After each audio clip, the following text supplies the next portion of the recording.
எல்லாருக்கும் வணக்கம். ஸ்ட்ராங்கா இருக்கிறதுனா என்னன்னு நினைக்கிறீங்க? நம்ம மனசுல ஒரு ஐடியா இருக்கும் இல்லையா?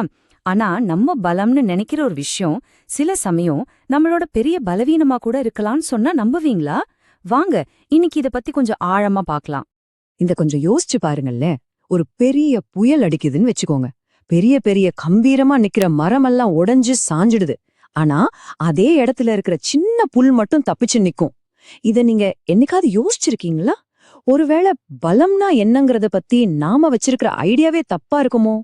சரி, வாங்க விஷயத்துக்கு வருவோம். இன்னைக்கு நாம 2 விதமான தத்துவங்களை மோத விட்டு பார்க்க போறோம்.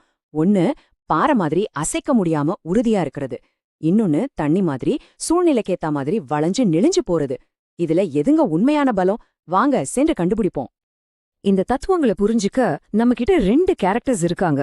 ஒரு பக்கம் அந்த காட்டுக்கே ராஜா மாதிரி கம்பீரமா நிக்கிற ஓக் மரம். இன்னொரு பக்கம் ரொம்ப சிம்பிளா அடக்கமா இருக்கிற நாணல் புல். இவங்களோட சர்வைவல் ஸ்ட்ராட்டஜி என்ன? அதுல எது பெஸ்ட்னு பாத்திரலாமா? முதல்ல ஓக் மரத்தோட ஆட்டிடியூட் என்னன்னு பாருங்க. அது மனசுக்குள்ள என்ன நினைக்குதுன்னா, நான் தான் இந்த காட்டுக்கே கிங், என்னை யாராலையும் அசைக்க கூட முடியாதுன்னு ஒரு திமிரோட நிக்குது. அதோட தன்னம்பிக்கை சொல்ல போனா அது ஓவர் கான்ஃபிடன்ஸ் பயங்கரமா இருந்துச்சு. ஆனா அதுதான் அதோட அழிவுக்கே காரணமா அமைய போகுதுன்னு அதுக்கு தெரியல. இப்போ நாணல் பக்கம் வருவோம். அதோட தத்துவம் ஓக் மரத்துக்கு அப்படியே ஆப்போசிட். அது என்ன சொல்லுதுன்னா, நாங்க ஏன் உயிரோட இருக்கிறோம்னா நாங்க காத்தோட சண்டை போடுறதில்ல. பாத்தீங்களா, வளைஞ்சு கொடுக்கறத அது ஒரு பலவீனமா பாக்கல, அது ஒரு சர்வைவல் டெக்னிக்கா பாக்குது. எவ்ளோ பவர்ஃபுல்லான ஒரு மாற்று சிந்தனை இது! ஓக் மரத்தோட பிரச்சனைக்கு ஆணிவேரே இதுதாங்க, ஆணவம். அதோட அந்த என்னை யாரும் ஒண்ணும் பண்ண முடியாதுங்கிற எண்ணம் வர்ற புயலை விட நான் தான் ஸ்ட்ராங்குன்னு அதை நம்ப வச்சது. இது ரொம்ப ரொம்ப ஆபத்தான ஒரு நம்பிக்கை இல்லையா? இப்போதான் கதையில ஒரு ட்விஸ்ட் வருது. இந்த 2 பேரோட ஸ்ட்ராட்டஜியும் டெஸ்ட் பண்ணதுக்காகவே ஒரு சக்தி வருது. அது ஒரு பயங்கரமான சூறாவளி. யார் நிக்க போறா, யார் விழப்போறாங்கிறத இந்த புயல் தான் முடிவு பண்ண போகுது. புயல் மெதுவா ஆரம்பிச்சு கொஞ்சம் கொஞ்சமா அதோட உக்கிரத்தை காட்டுது. முதல்ல காத்து பலமா வீசுது. ஓக் மரம் என்ன பண்ணுது? அதோட முழு பலத்தையும் யூஸ் பண்ணி அந்த காத்தை எதிர்த்து நிக்குது. ஆனா நாணல் என்ன பண்ணுது? அது சண்டையே போடல. காத்து வர்ற திசையில அப்படியே பணிஞ்சு வளைஞ்சு குடுக்குது. நேரம் போக போக காத்தோட அழுத்தம் ஓக் மரம் மேல அதிகமாயிக்கிட்டே போகுது.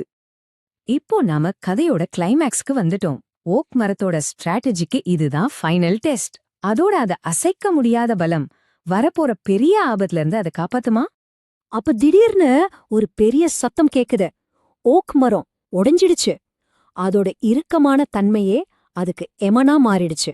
இதுலேருந்து நமக்கு கிடைச்ச ரிசல்ட் ரொம்பவே கிளியர். இந்த டேபிள பாருங்களேன். ஓக் மரம் அதோட இறுக்கமான ஸ்ட்ராட்டஜியால உடைஞ்சு போச்சு, தோல்வி. ஆனா நாணல் அதோட வளைஞ்சு கொடுக்கற தன்மையால தப்பி பழச்சது, வெற்றி. இது வெறும் கதை மாதிரி தெரியலாம், ஆனா இது இயற்கை நமக்கு சொல்லிக் கொடுக்கற ஒரு பெரிய பாடம். சரி, இந்த கதையிலிருந்து நாம என்ன கத்துக்கலாம்?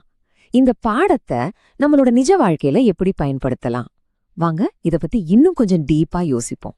இந்த கதையோட மொத்த சாரத்தையும் ஒரு 3 வார்த்தையில அடக்கிடலாம். இந்த வார்த்தைகள் நம்மளோட அணுகுமுறைய புரிஞ்சுக்க ரொம்ப உதவும். அதுல முதல் வார்த்தை இறுக்கமான, அதாவது ரிஜிட். இதுதான் ஓக் மரத்தோட ஃபெயிலியர் ஸ்ட்ராட்டஜி. ஒரு பிரச்சனை வர்றப்போ கொஞ்சம் கூட வளைஞ்சு கொடுக்காம நான் பிடிச்ச முயலுக்கு 3 கால்னு நிக்கிறது எவ்ளோ ஆபத்தானதுன்னு இது காட்டுது. 2வது வார்த்தை மாற்றி அமைக்கக்கூடிய தன்மை, அதாவது அடாப்டபிள். இதுதான் நாணலோட சக்சஸ் ஃபார்முலா. இதுக்கு ஒரு சூப்பர் உதாரணம் சொல்லணும்னா, பூகம்பத்தை தாங்கும் கட்டிடங்கள். பெரிய பூகம்பம் வரும்போது அந்த பில்டிங்ஸ் அப்படியே ஸ்ட்ராங்கா நிக்காது. அதுக்கு பதிலா அந்த அதிர்வுக்கு ஏத்த மாதிரி அசைஞ்சு கொடுத்து விழாம தப்பிச்சிடும்.